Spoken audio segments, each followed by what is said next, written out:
Bangladesh versus ভারতের ম্যাচের তখন ৫৮তম মিনিট। ডান দিক থেকে কর্নার কিক নিল team India. Target Sunil Chhetri. এটি ছিল ভারতের জন্য একটি নিশ্চিত গোল, কারণ সুনীল ছেত্রীর হেডটা ছিল on target. Bangladeshi goalkeeper Mithul Marma বুঝে ওঠার আগেই বলটি চলে যেত গোলবার পাস করে, কিন্তু ঠিক তখনই সুনীল ছেত্রীর জন্য ডাল হয়ে দাঁড়ালেন এবং বাংলাদেশের জন্য এক অপ্রতিরোধ্য দেয়াল গড়ে তুললেন হামজা দেওয়ান চৌধুরী। হামজা বাইসেপস মাসেল দিয়ে বলটি সরিয়ে দিলেন এবং নিশ্চিত একটি গোল বাঁচালেন। আর ঠিক তখনই সুনীল ছেত্রী রেফারির কাছে হ্যান্ডবলের জন্য আবেদন করল, কিন্তু রেফারি তাতে কর্ণপাত করলেন না। হামজা চৌধুরী তখন হাসতেছিলেন এবং সুনীল ছেত্রীর মাথা হাতিয়ে দিয়ে বললেন, ছোট ভাই মাথা ঠান্ডা করো, থানায় কেস করো।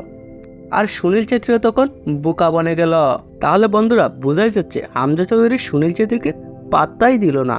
সুনীলের এই নিশ্চিত গোল হামজা চৌধুরী বাঁচিয়ে দিলেন, না হলে খেলার ফলাফল হতো অন্য কিছু।